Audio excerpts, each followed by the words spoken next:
நாடு முழுவதும் பல குற்ற சம்பவங்கள் நடந்துகிட்டு தான் இருக்கு. காவல்துறையினரும் விசாரிச்சுக்கிட்டு தான் இருக்காங்க. அது மாதிரியான பல குற்ற சம்பவங்களின் தொகுப்பு தான் நிகழ்தகவு.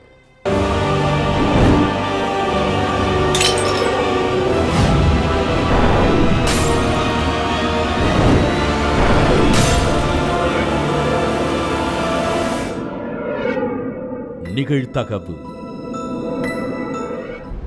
நள்ளிரவில் மூதாட்டியின் வீட்டுக் கதவை தட்டிய இளைஞர் தண்ணீர் கேட்பது போல் நடித்து மூதாட்டிக்கு பாலியல் தொல்லை. மூதாட்டியின் அலறல் சத்தத்தை கேட்டு ஓடி வந்த அக்கம் பக்கத்தினர். கண்ணுமைக்கும் நேரத்தில் சிட்டாக பறந்து சென்ற கொடூரன். மூதாட்டியை சித்திரவதை செய்த கொடூரன் சிக்கினானா? நடந்தது என்ன?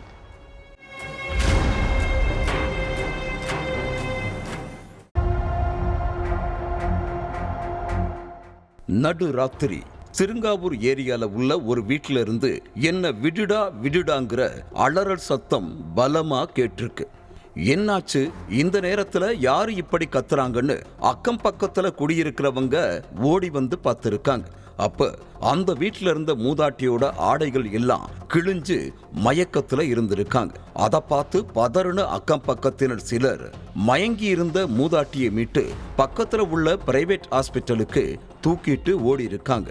அத்தோட நைட் ஷிஃப்ட் போயிருந்த அவங்களோட மகனுக்கும் தகவல் கொடுத்திருக்காங்க. அம்மாக்கு என்னாச்சு தெரியலன்னு பதறி அடிச்சிட்டு ஓடி வந்திருக்காரு அந்த இளைஞர். மயக்கத்துல இருந்து கண் முழிச்சதுக்கு அப்புறம் தாய் சொன்ன விஷயம் இளைஞரை அதிர வச்சிருக்கு. அடுத்து மூதாட்டியோட மகன் போலீஸ்ல கம்ப்ளைண்ட் கொடுத்திருக்காரு. அடுத்த கொஞ்ச நேரத்திலேயே சம்பவ இடத்துக்கு வந்த போலீஸ்காரங்க மூதாட்டி கிட்ட என்ன நடந்துச்சுங்கிறத பத்தி விசாரிச்சிருக்காங்க.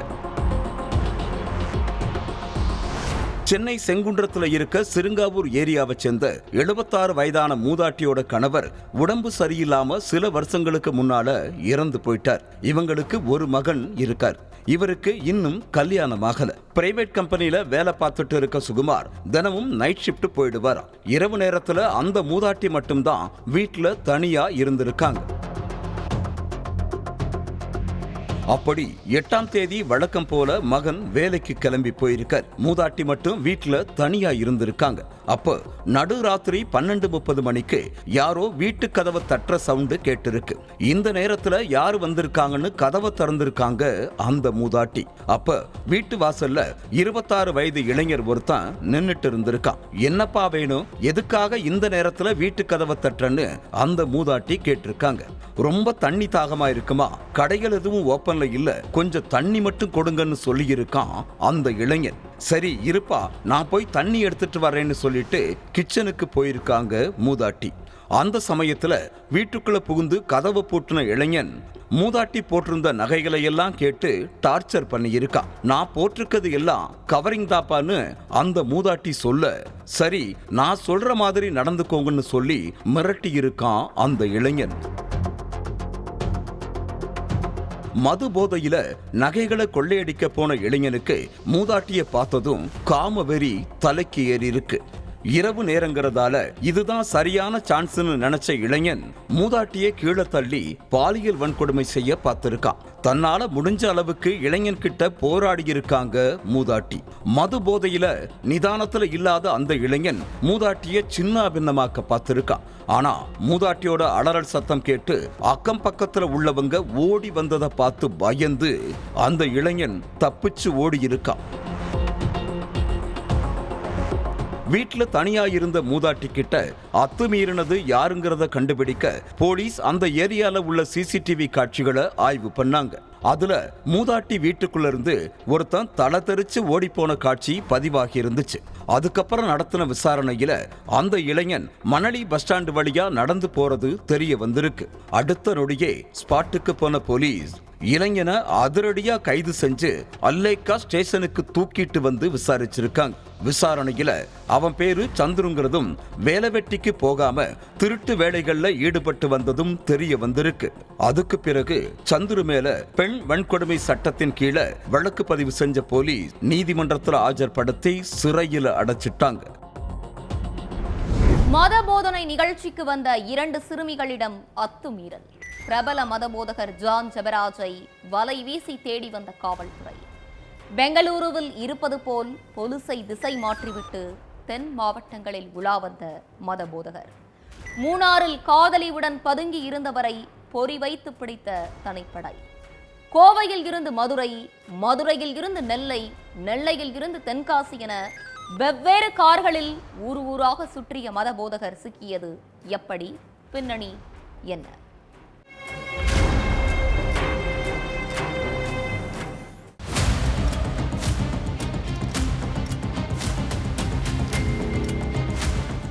கிறிஸ்தவ பாடல்களை பாப் இசையில பாடி பாடியே பிரபலமானவர் தான் இந்த கிறிஸ்தவ மத போதகர் ஜான் ஜெபராஜ். தென்காசியைச் சேர்ந்த இவரு கோவை காந்திபுரத்துல உள்ள கிங் ஜெனரேஷன்கிற மத போதக கூடத்துல மத போதகராய் இருந்திருக்கார். தமிழ்நாடு மட்டுமில்லாம கேரளாவுக்கு போயும் கான்சர்ட் நடத்தியிருக்கார். இவரோட கான்சர்ட் நிகழ்ச்சிக்குன்னு ஏகப்பட்ட ரசிகர்கள் இருக்காங்க. இவருக்கு இன்ஸ்டாகிராம்ல சுமார் 1.25 லட்சம் ஃபாலோயர்ஸும் இருக்காங்க. கான்சர்ட் மூலம் மட்டுமில்லாம டொனேஷன்கிற பேர்லயும் இவருக்கு மாசம் கோடிக்கணக்கான ரூபாய் வருமானம் வர்றதா சொல்லப்படுது. இப்படி பேரு புகழ் பணம்னு செல்வ செழிப்புல இருந்த ஜான் ஜெபராஜ் மீது 2 சிறுமிகள் பாலியல் புகார் கொடுத்தது பெரும் பரபரப்பை ஏற்படுத்துச்சு. ஜான் ஜெபராஜுக்கு கல்யாணமாகி ஒரு குழந்தை இருக்கு. இவரோட மாமனார் 2 சிறுமிகளை தத்தெடுத்து வளர்த்திருக்காரு. மதபோதன நிகழ்ச்சி நடக்கிறப்பெல்லாம் அந்த சிறுமிகளையும் கூப்பிட்டு வர்றது வழக்கமா. அப்படி அந்த சிறுமிகள் 2 பேரும் மதபோதன கூடத்துக்கு வரும்போதும் வீட்டுக்கு வரும்போதும் ஜான் ஜெபராஜ் அவங்க கிட்ட தகாத முறையில நடந்துகிட்டதா சொல்லப்படுது. கடந்த சில ஆண்டுகளாகவே ஜான் ஜெபராஜால பாலியல் துன்புறுத்தலுக்கு ஆளான 2 சிறுமிகளும் இத யார்கிட்ட சொல்றது எப்படி சொல்றதுன்னு தெரியாம தவிச்சிட்டு இருந்திருக்காங்க. அப்ப ஆசிரியை ஒருவர் மூலமா அந்த சிறுமிகள் குழந்தைகள் நல பாதுகாப்பு மையத்துல கம்ப்ளைண்ட் பண்ணியிருக்காங்க. அடுத்து குழந்தைகள் நல பாதுகாப்பு மைய அதிகாரிகள் கோவை மத்திய பகுதி அனைத்து மகளிர் காவல் நிலையத்துக்கு தகவல் சொல்லியிருக்காங்க. பாதிக்கப்பட்ட 2 சிறுமிகள் கிட்ட விசாரணை நடத்தின கோவை மத்திய பகுதி அனைத்து மகளிர் காவல் நிலைய போலீஸ் ஜான் ஜெபராஜ் மேல போக்சோ சட்டத்துல வழக்கு பதிவு பண்ணி அவரை தேடி வந்தாங்க. போலீஸ் எஃப்ஐஆர் ஃபைல் பண்ணதை தெரிஞ்சுக்கிட்ட அந்த மதபோதகர் உடனே தலைமறைவாகிட்டார். தப்பிச்சு ஓடுன ஜான் ஜெபராஜ் பிடிக்க காவல் ஆய்வாளர் ரேணுகா தேவி தலைமையில தனிப்படைகள் அமைக்கப்பட்டுச்சு. கோவையில இருந்து தப்பிச்சு போன ஜான் ஜெபராஜ் மதுரையில பதுங்கி இருக்கிறதா போலீசாருக்கு தகவல் வந்திருக்கு. அதனால தனி படையில ஒரு டீம் மதுரைக்கு போய் தீவிர தேடுதல் வேட்டை நடத்தினாங்க. போலீஸ் ஃபாலோ பண்றதை தெரிஞ்சுக்கிட்ட ஜான் ஜெபராஜ் தான் யூஸ் பண்ண மொபைலை தூக்கி போட்டுட்டு புது போன் வாங்கி இருக்காரு. அதோட பழைய சிம் கார்டை தூக்கி வீசிட்டு முதல்ல 5 புது சிம் கார்டு வாங்கி அதை மாறி யூஸ் பண்ணிட்டு இருந்திருக்காரு. நார்மல் வாய்ஸ் கால் பேசினா சிக்கல்னு தனக்கு நெருக்கமானவங்க கிட்ட எல்லாம் வாட்ஸ்அப் கால் மூலமா தான் பேசியிருக்காரு. இன்ஸ்டாகிராம்ல 1.25 லட்சம் ஃபாலோயர்ஸை வச்சிருக்கிற ஜான் ஜெபராஜ் அதுல ஒரு சில ரசிகர்கள் கிட்ட இன்ஸ்டாகிராம் மூலமா பேசி உதவி கேட்டதாகவும் சொல்லப்படுது. ஒரு நாள் மதுரையில இருந்துட்டு அடுத்து இங்கிருந்து திருநெல்வேலிக்கு போயிருக்காரு. ஒரு நாள் அங்க இருந்து தென்காசிக்கு போய் அங்க உள்ள ஒரு லாட்ஜில் தங்கி இருந்திருக்காரு. தென்காசியை சேர்ந்த ஒரு இளம் பெண் கூட மதபோதகர் ஜான் ஜெபராஜுக்கு திருமணத்தை மீறிய உறவு இருந்திருக்கு. இந்த விஷயம் அவரோட மனைவிக்கு தெரிஞ்சு இதனால கடந்த சில மாதங்களாகவே குடும்பத்துக்குள்ள பிரச்சனை ஏற்பட்டிருக்கு. ஜான் ஜெபராஜோட தகாத செயல்னால மனைவி குழந்தைய கூப்பிட்டுட்டு தன்னோட பெற்றோர் வீட்டுல இருக்கிறதாகவும் சொல்லப்படுது. தன்னோட கணவர் ஜான் ஜெபராஜ் தன்னை ஏமாத்தி தன்கிட்ட இருந்து பணத்தை மோசடி பண்ணிட்டதா அவரோட மனைவி போலீஸ் ஸ்டேஷன்ல சமீபத்துல கம்ப்ளைண்ட் கொடுத்து அதன் அடிப்படையில விசாரணையும் நடந்துட்டு இருக்கு. கோவையில இருந்து மதுரை, அடுத்து திருநெல்வேலி, அடுத்து தென்காசிக்கு போன ஜான் ஜெபராஜ் தென்காசியில உள்ள தன்னோட காதலியை கூப்பிட்டுட்டு அங்க இருந்து மூணாருக்கு தப்பிச்சு போயிருக்காரு. ஒவ்வொரு ஊருக்கு போறதுக்கு முன்னாடியும் அங்க உள்ள தெரிஞ்சவங்க கிட்ட வாட்ஸ்அப் கால்ல பேசி தனக்கு ஊருக்கு ஒதுக்குப்புறமா இருக்கிற ஒரு லாட்ஜ்ல ரூம் புக் பண்ணணும்னு சொல்லுவாராம். அதே மாதிரி தான் மதுரை, திருநெல்வேலி, தென்காசின்னு ஒவ்வொரு ஊர்லயும் ஒவ்வொருத்தங்க அவருக்கு ஹெல்ப் பண்ணி இருக்காங்க. கோவையில இருந்து மதுரைக்கு ஒரு கார், மதுரையில இருந்து திருநெல்வேலிக்கு ஒரு கார், திருநெல்வேலியில இருந்து தென்காசிக்கு ஒரு கார், அப்புறம் தென்காசியில இருந்து மூணாருக்கு ஒரு கார்னு 4-5 கார்ல மாறி மாறி போயிருக்கார். தலைமறைவாக இருந்த ஒரு வார காலத்துல 10க்கும் மேற்பட்ட சிம் கார்டுகளை மாத்தி மாத்தி யூஸ் பண்ணி இருக்கார். போலீஸ் தன்னோட போன் காலை ட்ரேஸ் பண்றது தெரிஞ்சு பெங்களூர்ல உள்ள தனக்கு நெருக்கமான ஒருத்தர் கிட்ட அடிக்கடி பேசியிருக்கார். பெங்களூர்ல உள்ளவர் கூட அடிக்கடி பேசினா போலீஸ் தான் பெங்களூருல இருக்கிறதா நினைச்சு அங்க போய் தேடுவாங்கிறது தான் ஜான் ஜபராஜோட கணக்கு. அதே மாதிரி போலீஸும் ஜான் ஜபராஜ் பெங்களூருல தான் இருக்காரோன்னு நினைச்சு ஒரு டீமை அங்க அனுப்பி வச்சாங்க. ஆனா தென் மாவட்டங்கள்ல தான் சுத்திக்கிட்டு இருக்கிறதா வந்த தகவல் அடிப்படையில தனிப்படையைச் சேர்ந்த இன்னொரு டீம் நெல்லை, தென்காசி மாவட்டங்களிலேயே முகாமிட்டு இருந்தாங்க. போலீஸ் கிட்ட நெருங்கிறத தெரிஞ்சுக்கிட்ட ஜான் ஜபராஜ் சென்னையில உள்ள ஒரு மத போதகர் மூலமா பிரபல வழக்கறிஞர் கிட்ட பேசி உயர்நீதிமன்றத்தில முன்ஜாமீன் மனு தாக்கல் பண்ணியிருக்கார். இந்த முன்ஜாமீன் மனு மீதான விசாரணை ஏப்ரல் 15ஆம் தேதி வரவிருக்கு. முன்ஜாமீன் கிடைக்கிற வரைக்கும் போலீஸ் கிட்ட சிக்கிடக்கூடாதுன்னு ஜான் ஜபராஜ் ஊரா தப்பிச்சு போயிருக்கார். அதே மாதிரி முன்ஜாமீன் கிடைக்கிறதுக்குள்ள அவரை அரெஸ்ட் பண்ணிடணும்னு போலீஸும் தீவிரமா தேடிட்டு இருந்தாங்க. கடைசியா மூணாறுல உள்ள ஒரு லாட்ஜ்ல தென்காசியை சேர்ந்த இளப்பெண் ஒருத்தர் கூட ஜான் ஜபராஜ் இருக்கிறது தெரிஞ்சு நேரா தனிப்படை போலீஸ் மூணாறுல உள்ள அந்த லாட்ஜுக்கே போய் இளப்பெண் கூட ரூம்ல இருந்த ஜான் ஜபராஜை அரெஸ்ட் பண்ணி கோவைக்கு அழைச்சிட்டு வந்தாங்க. கூட இருந்த அந்த இளப்பெண்ணையும் கோவைக்கு அழைச்சிட்டு வந்த போலீஸ் அவங்க கிட்டையும் தொடர்ந்து விசாரணை நடத்திட்டு இருக்காங்க. போலீஸ் விசாரணையில 2 சிறுமிகளுக்கும் முத்தம் மட்டும்தான் கொடுத்ததாகவும் மத்தபடி அவங்க கிட்ட தப்பா நடந்துக்கலன்னும் ரொம்ப கேஷுவலா பதில் சொன்னதா சொல்லப்படுது. எல்லாத்துக்கும் மேல நீதிபதி முன்னால ஆஜர்படுத்துறதுக்காக போலீஸ் அழைச்சிட்டு போகும்போது செய்தியாளர்கள் போட்டோ, வீடியோ எடுத்தாங்க. அப்ப பாலியல் வழக்குல அரெஸ்ட் ஆகியிருக்கோங்கிற கூச்சம் கொஞ்சம் கூட இல்லாம ஏதோ ஆஸ்கர் அவார்டு வாங்க போற மாதிரி ஜான் ஜபராஜ் சிரிச்சுக்கிட்டே போனதை பார்க்க முடிஞ்சது. மணமகள் தேவை என செய்தித்தாளில் விளம்பரம் கொடுத்த 63 வயது முதியவரை திருமணம் செய்வதாக கூறி முந்திக் கொண்டு வந்த 10க்கும் மேற்பட்ட பெண்கள். ரொமான்டிக்காக பேச்சு கொடுத்து முதியவரை சென்னைக்கு வரவழைத்த பெண். பார்த்த 10வது நிமிடத்தில் திருமண பர்ச்சேஸுக்கு சென்று தாலி மெட்டிகளை வாங்கி கொண்டு முதியவருக்கு டிமிக்கி கொடுத்த பெண். அன்பாக பேசி அல்வா கொடுத்த கேடி லேடி போலீசிடம் சிக்கியது எப்படி? பின்னணி என்ன?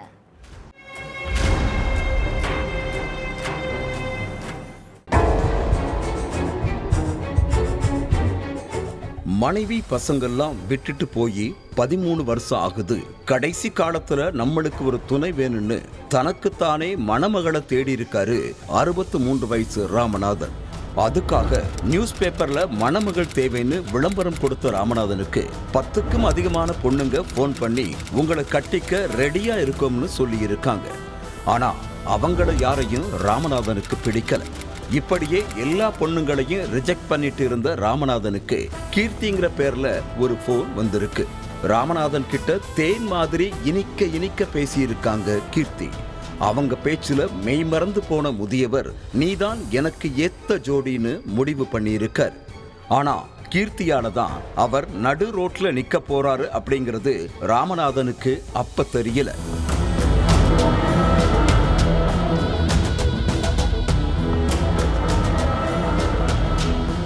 63 வயசான ராமநாதனுக்கு திருவண்ணாமலையில இருக்கிற நெடுங்குளம் தான் சொந்த ஊர்.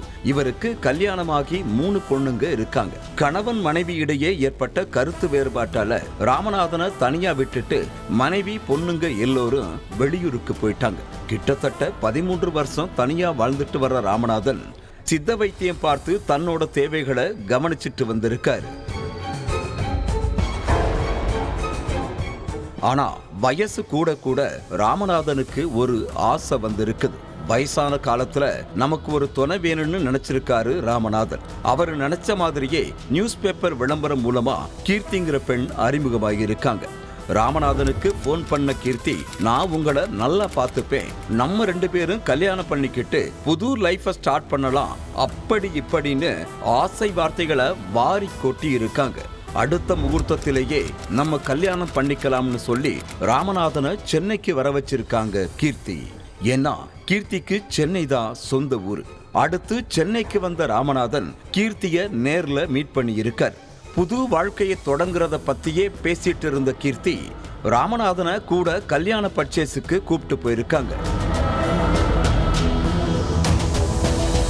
துணிமணியெல்லாம் வாங்கின 2 பேரும் சென்னை டி நகர்ல இருக்கிற பிரபலமான தங்க நகை கடைக்கு போயிருக்காங்க. தாலி மெட்டின்னு நிறைய நகைகளை வாங்கிட்டு கீர்த்தியும் ராமநாதனும் அங்கிருந்து கிளம்பி இருக்காங்க. அதுக்கு அப்புறம் தான் கீர்த்தியோட வில்லத்தனமே ஆரம்பிச்சிருக்கு. நகைகளை எல்லாம் வாங்கின கீர்த்தி 1000 விளக்கு பகுதியில இருக்கிற அப்போலோல என் ஃப்ரெண்ட்ஸ் வேலை பார்க்கறாங்க, அவங்க கிட்ட உங்களை அறிமுகப்படுத்துறேன்னு சொல்லி ராமநாதனை அழைச்சிட்டு போயிருக்காங்க கீர்த்தி. ரிசப்ஷன்ல உட்கார்ந்து கீர்த்தியும் ராமநாதனும் கணவன் மனைவி மாதிரி 2 மணி நேரமா உட்கார்ந்து பேசி இருக்காங்க. அதுக்கப்புறம் இங்க உட்கார்ந்துட்டு இருங்க, நான் பாத்ரூம் போயிட்டு வரேன்னு சொல்லிட்டு போன கீர்த்தி ரொம்ப நேரமாகியும் வரல. கீர்த்தியை எதிர்பார்த்துட்டே இருந்திருக்காரு ராமநாதன். ஆனா கீர்த்தி வந்த பாடு இல்ல. அதுக்கு பிறகுதான் தான் ஏமாந்ததை புரிஞ்சுக்கிட்ட ராமநாதன் நேரா தேனாம்பேட்டை ஸ்டேஷனுக்கு போய் கம்ப்ளைண்ட் கொடுத்திருக்காரு. கீர்த்திங்கிறவங்க என்ன கல்யாணம் பண்ணிக்கிறேன்னு நகைக்கடைக்கு அழைச்சிட்டு போய் மாங்கல்யம், மூக்குத்தி, மெட்டின்னு நிறைய பொருட்களை வாங்கிட்டு என்ன ஏமாத்திட்டாங்கன்னு சொல்லியிருக்காரு ராமநாதன். நகை எடுத்தோம் போத்தீஸ் துணி கடையில. சரிங்கய்யா. கூரைப்படம் எடுத்தோம். அப்புறம் மாங்கல்யம் ஜிஆர்டி ஜுவல்லர்ல மாங்கல்யம் எடுத்தோம். சரிங்கய்யா. வெட்டி எடுத்தோம். அப்புறம் எனக்கு மூக்க குத்துறா அப்படின்னு சொல்லிட்டு மூக்குத்தி எடுத்தோம். ராமநாதன் கொடுத்த புகாரை வச்சு வழக்கு பதிவு செஞ்ச போலீஸ் கீர்த்தியை கண்டுபிடிக்கிற வேலையில இறங்குனாங்க. முதல்ல ஹாஸ்பிட்டல்ல இருக்கிற சிசிடிவி கேமராக்களை செக் பண்ணி இருக்காங்க. அதுல முதியவர் கூட கருப்பு கலர் மாஸ்க் போட்டுட்டு ஒரு பெண் உட்கார்ந்துட்டு இருந்தது பதிவாகி இருந்துச்சு. அந்த சிசிடிவி காட்சியை கைப்பற்றின போலீஸ்காரங்க கீர்த்தியோட போன் நம்பரை வச்சு ட்ரேஸ் பண்ணி பிடிச்சு ஸ்டேஷனுக்கு அழைச்சிட்டு வந்து விசாரணை பண்ணி இருக்காங்க. அதுலதான் எல்லா உண்மைகளும் வெளிச்சத்துக்கு வந்திருக்குது. அந்த பெண்ணோட உண்மையான பேரு கீதாங்கிறதும் ராமநாதன் கிட்ட கீர்த்தின்னு சொல்லி நாடகமாடி இருக்காங்க. நியூஸ் பேப்பர்ல வயசானவங்களோட போட்டோஸ் பார்த்து தான் கீதா அவங்க கிட்ட பேச்சு கொடுப்பாங்களாம். ஏன்னா வயசானவங்களை குறி வச்சு இந்த மாதிரி செயல்களில் ஈடுபட்டா தனக்குத்தான் அவமானம்னு சொல்ல மாட்டாங்கிற வீக்னஸ வச்சு இந்த கேடுகட்ட வேலையில ஈடுபட்டதா கீதா சொல்லி இருக்காங்க. அடுத்து கீதாவை அரெஸ்ட் பண்ணி சிறையில அடைச்ச போலீஸ் கீதாவால இன்னும் எத்தனை பேரு இந்த மாதிரி ஏமாந்து இருக்காங்கன்னு கண்டுபிடிக்கிற பணியில ஈடுபட்டு வர்றாங்க. ஜிம்மில் உடற்பயிற்சி செய்து கொண்டிருந்த பெண் மருத்துவர் மறைவான இடத்தில் தெரிந்த செல்போன் வெளிச்சம். சுதாரித்துக் கொண்டு உற்று பார்த்தபோது அதிர்ச்சி. உடற்பயிற்சி செய்யும் பெண்களை ஆபாசமாக வீடியோ எடுத்து ரசித்த இளைஞர் தட்டி கேட்டவர்களிடம் எகிரி எகிரி பேசி கொலை மிரட்டல். நடந்தது என்ன?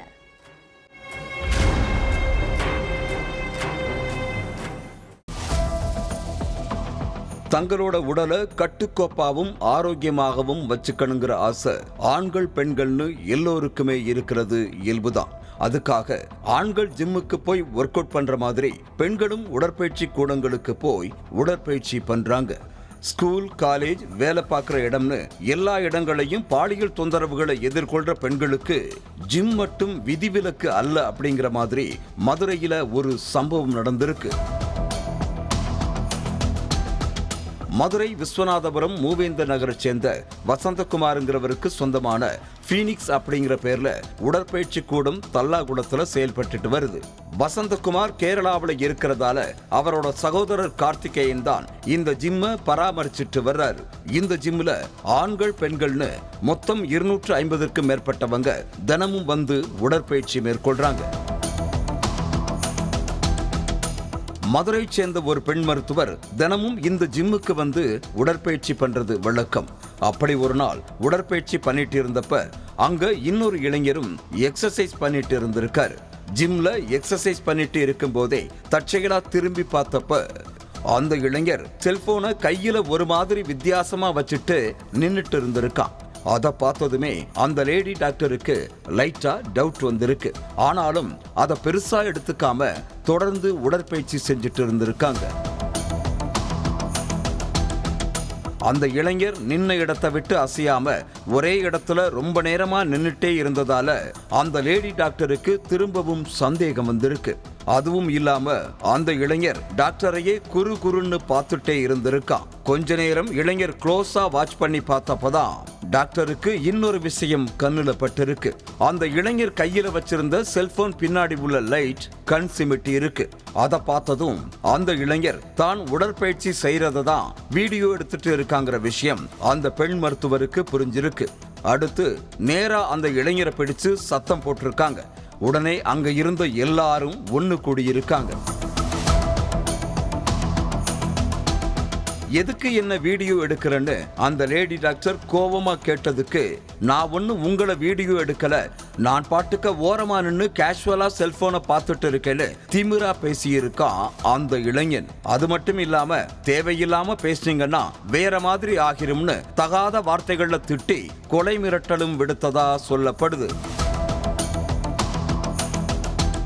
அதுக்கப்புறம் ஜிம்ல இருந்த சிசிடிவி கேமரா காட்சிகளை ஆய்வு செஞ்சப்ப அந்த இளைஞர் மறைஞ்சு நின்னு அந்த பெண் மருத்துவர் உடற்பயிற்சி செய்யறத வீடியோ எடுத்த காட்சி தெள்ள தெளிவா பதிவாகி இருந்துச்சு. அந்த சிசிடிவி காட்சிகளை பார்த்ததுக்கு அப்புறம்தான் அந்த இளைஞரோட திமிரே அடங்கி இருக்கு.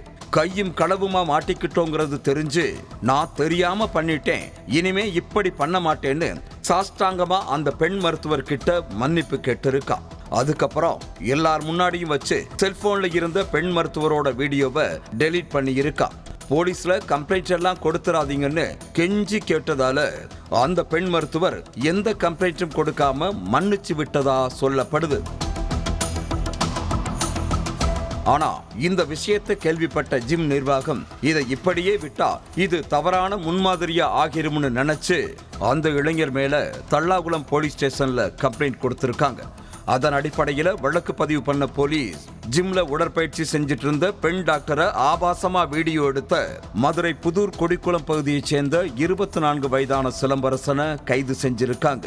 அவனோட செல்போனையும் ஜிம்ல இருந்து சிசிடிவி காட்சிகளையும் கைப்பற்றி இருக்கிற போலீஸ் கைதாகி இருக்கிற சிலம்பரசன் பெண் மருத்துவர மாதிரி வேற பொண்ணுங்களை வீடியோ எடுத்திருக்கானாங்கிற கோணத்துல விசாரணை நடத்திட்டு இருக்காங்க.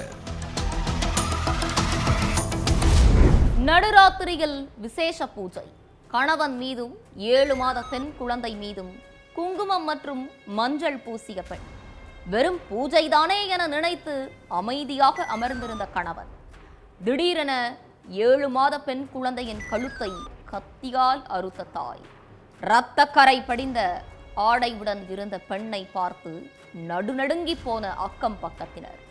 பெற்ற மகளை தாயே கொடூரமாக கொன்றது ஏன்? கல் நெஞ்சம் படைத்த பெண்ணுக்கு நீதிமன்றம் விதித்த அதிரடி தீர்ப்பு என்ன?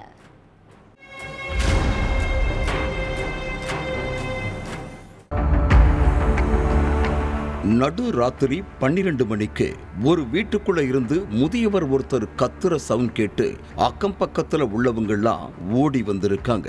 சத்தம் கேட்ட வீட்டுக்குள்ள போய் பார்த்தப்ப அந்த வீட்டுல உள்ள ஒரு பெண் இரத்தக்கரை படிந்த ஆடையோட பார்க்கறதுக்கே ரொம்ப கோரமா நின்னுட்டு இருந்திருக்காங்க. அதை பார்த்த பக்கத்து வீட்டுக்காரங்க ஒரு நிமிஷம் ஆடி போயிட்டாங்க. அதுக்கப்புறம் அங்க இருந்த முதியவர் கிட்ட போய், என்ன தாத்தா ஆச்சு, எதுக்கு கத்துனீங்கன்னு கேட்டதுக்கு, பூஜை ரூம்ல என் பேத்தி இறந்து கிடக்கான்னு சொல்லி கதறி அழுது இருக்காரு. பூஜை ரூம்குள்ள போய் பார்த்தா தாத்தா சொன்ன மாதிரியே 7 மாச பெண் குழந்தை கழுத்து அறுக்கப்பட்ட நிலையில இறந்து கிடந்திருக்கு. சடலத்தை கட்டி அணைச்சபடியே அந்த குழந்தையோட அப்பா கதறி அழுதுட்டு இருந்திருக்காரு. குழந்தையோட அப்பாவும் தாத்தாவும் அழுதுட்டு இருந்திருக்காங்க. அம்மா ரத்தக்கரை படைஞ்ச ட்ரெஸ்ஸோட பார்க்கவே கொடூரமா நின்னுட்டு இருக்காங்க. இந்த வீட்டுல அப்படி என்னதான் நடந்துச்சுன்னு தெரியாம அக்கம் பக்கத்துல உள்ளவங்க எல்லாம் குழம்பி போய் நின்னாங்க. அடுத்த கொஞ்ச நேரத்துல அங்க போலீஸ் வந்ததுக்கு அப்புறம்தான் நடு ராத்திரியில அந்த வீட்டுக்குள்ள என்ன நடந்துச்சு, 7 மாச குழந்தையை யார் கொன்னதுங்கிற எல்லா விஷயமும் தெரிய வந்திருக்கு. தெலங்கானா சூர்யாபேட் நகருக்கு பக்கத்துல உள்ள மேகலாபதி தாண்டாங்கிற கிராமத்தைச் சேர்ந்த கிருஷ்ணாவும் பாரதி என்கிற லாஷியாவும் ஸ்கூல்ல ஒன்னா படிச்சிருக்காங்க. அப்ப 2 பேரும் ஒருத்தருக்கொருத்தர் லவ் பண்ணி இருக்காங்க. கல்யாண வயசு வந்ததும் தன்னோட காதலை பத்தி வீட்டுல சொல்லி இருக்காங்க பாரதி. இதுக்கிடையில கிருஷ்ணாவுக்கு போலியோ பாதிப்பு ஏற்பட்டு ஒரு கால் செயல்படாம போயிருக்கு. அத காரணம் காட்டி பாரதியோட பெற்றோர் அவங்க காதலுக்கு எதிர்ப்பு தெரிவிச்சு வேறொரு பையனுக்கு பாரதி என்கிற லாஷியாவை கல்யாணம் பண்ணி கொடுத்தாங்க. ஆனா கல்யாணம் முடிஞ்ச ஒரு சில ஆண்டுகளிலேயே கணவன் மனைவிக்குள்ள கருத்து வேறுபாடு ஏற்பட்டு விவாகரத்து வாங்கி பிரிஞ்சிட்டாங்க. அதுக்கப்புறம் 2019 தன்னோட காதலன் கிருஷ்ணாவை 2ஆவதா கல்யாணம் பண்ணியிருக்காங்க பாரதி என்கிற லாஷியா. இந்த தம்பதிக்கு பெண் குழந்தை பிறந்திருக்கு. ஜோசியத்துல அதிக நம்பிக்கை கொண்ட பாரதி அடிக்கடி நேரம் நல்லா இருக்கான்னு ஜோசியர்கிட்ட போய் ஜோசியம் பார்த்திருக்காங்க. கிருஷ்ணாவை கல்யாணம் பண்ணிக்கிறதுக்கு கொஞ்ச நாளைக்கு முன்னாடி கூட அந்த ஊர்ல உள்ள ஒரு ஜோசியர்கிட்ட ஜோசியம் பார்த்திருக்காங்க. அப்போ பாரதிக்கு நாகதோஷம் இருக்கிறதா அந்த ஜோசியர் சொல்லி இருக்கார். அதுக்கு ஏதாச்சும் பரிகாரம் பண்ணணுமான்னு கேட்டதுக்கு 1-2 பரிகாரங்களை சொல்லி இருக்காரு அந்த ஜோசியர். இதே மாதிரி அடிக்கடி ஜோசியர்கிட்ட போய் ஜோசியம் பார்த்துட்டு இருந்த பாரதி குழந்தை பிறந்து 7 மாசம் ஆனதுக்கு அப்புறம் திரும்ப ஒரு முறை ஜோசியம் பார்க்க போயிருக்காங்க. அப்போ உங்களுக்கு இருக்கிற நாகதோஷம் வலுவாகிட்டே இருக்கிறதாகவும் இதனால உங்க உயிருக்கே ஆபத்து வரலாம்னு உங்க குழந்தைய நீங்க சாமிக்கு நரபலி கொடுத்தாதான் உங்களுக்கு இருக்கிற நாகதோஷம் நீங்கும்னு சொல்லி இருக்காரு அந்த ஜோசியர்.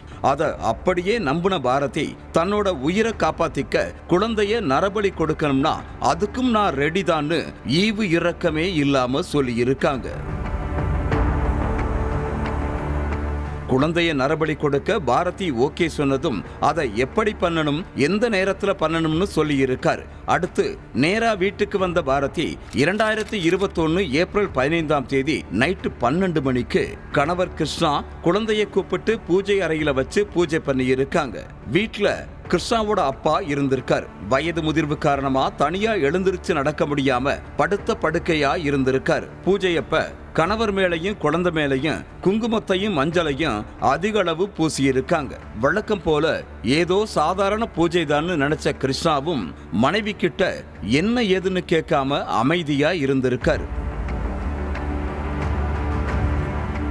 சாமி போட்டோ முன்னாடி நின்னு கை குப்பி சாமி கும்பிட்டு இருந்த பாரதி திடீர்னு அங்க இருந்த கத்தியை எடுத்து கீழே படுத்திருந்த 7 மாச பெண் குழந்தையோட கழுத்தை அறுத்திருக்காங்க. இத பார்த்து குலை நடுங்கி போன கணவர் கிருஷ்ணா பாரதியை தடுக்க முயற்சி பண்ணிருக்காரு. ஆனா ஒரு கால் செயல்படாதுங்கிறதால அவரால் வேகமா எழுந்திருச்சு எதுவுமே பண்ண முடியாம போயிருக்கு. பிஞ்சு கழுத்து அறுபட்டதால கொஞ்ச நேரத்திலேயே அந்த குழந்தை பரிதாபமா உயிரிழந்துருச்சு. மகன் கிருஷ்ணாவோட சவுண்ட் கேட்டு படுத்த படுக்கையா இருந்த அவரோட அப்பா பக்கத்துல இருந்த குச்சியை பிடிச்சு நடந்து பூஜை ரூமுக்கு போய் பார்த்திருக்காரு. அங்க தன்னோட பேத்தி ரத்த வெள்ளத்துல இறந்து கிடந்ததை பார்த்து துடிச்சிருக்காரு. அது மட்டும் இல்லாம தன்னோட பேத்தியை கொன்னது மருமகள் தான் தெரிஞ்சு கூட கொஞ்சம் அதிர்ச்சியாகி இருக்கார். அவரோட அலறல் சத்தம் கேட்டுத்தான் பக்கத்து வீட்டுக்காரங்க வந்து போலீஸுக்கு தகவல் சொல்லி இருக்காங்க. அதுக்கப்புறம் போலீஸ் பாரதியை அரெஸ்ட் பண்ணி ஜெயிலில் அடைச்சிட்டாங்க. இந்த கேஸ் கோர்ட்ல நடந்துட்டு இருந்தாலும் 1 வருஷத்துக்கு அப்புறம் பாரதி ஜாமீன்ல வெளியே வந்திருக்காங்க. ஏதோ தெரியாம பண்ணிட்டே மன்னிச்சுக்கிறங்கன்னு கணவன் காலில் விழுந்து கதறினதால கிருஷ்ணா அவங்கள ஏத்துக்கிட்டு ஒன்னா வாழ்ந்திருக்காங்க. இதுக்கிடையில 2023 தூங்கிட்டு இருந்த கிருஷ்ணாவோட தலையில கல்ல தூக்கி போட்டு கொல்ல பார்த்திருக்காங்க மனைவி பாரதி. இதுல அதிர்ஷ்டவசமா உயிர் தப்பின கிருஷ்ணா போலீஸ்ல கம்ப்ளைண்ட் பண்ணி இருக்காரு. அதன் அடிப்படையில போலீஸ் பாரதியை கைது பண்ணி ஜெயில அடைச்சிட்டாங்க. ஒரு ஜோசியக்கார பேச்சை கேட்டுத்தான் பாரதி தன்னோட கணவனை கொல்ல முயற்சி பண்ணதா சொல்லப்படுது. பெத்த மகளையே கழுத்தறுத்து கொன்ன வழக்கு சூர்யாபேட்ல உள்ள 1வது கூடுதல் அமர்வு நீதிமன்றத்துல நடந்து வந்துச்சு. வழக்க விசாரிச்ச நீதிபதி சியாமலா தேவி ஸ்ரீ பாரதிய குற்றவாளியா அறிவிச்சதோட இது அரிதினும் அரிதான வழக்குன்னு சுட்டிக்காட்டி அவங்களுக்கு மரண தண்டனை விதிச்சு தீர்ப்பளிச்சிருக்காங்க. இந்த கேஸ்ல பாரதியோட கணவர் கிருஷ்ணாவோட சாட்சி தான் மிக முக்கிய சாட்சியா கருதப்பட்டிருக்கு. தன் கண் எதிரிலேயே தன் மகளோட கழுத்தறுத்து கொன்னுட்டதா பாரதிக்கு எதிராக அவர் சொன்ன சாட்சி தான் இந்த கேஸ்ல பாரதிக்கு மரண தண்டனை கிடைக்க காரணமா இருந்ததா வழக்கறிஞர்கள் சொல்லி இருக்காங்க. கணவனை கொல்ல முயற்சி பண்ண வழக்குல பாரதி ஏற்கனவே ஜெயில தான் இருக்காங்க. இதுக்கு நடுவுல மகளை கொன்ன வழக்குல கோர்ட் அவங்களுக்கு மரண தண்டனை விதிச்சிருக்கு. ஒவ்வொரு குற்றங்களின் முடிவும் சட்டத்தின் கையில். விசாரணை தொடரும். பார்க்கலாம் அடுத்த நிகழ்தகவல்.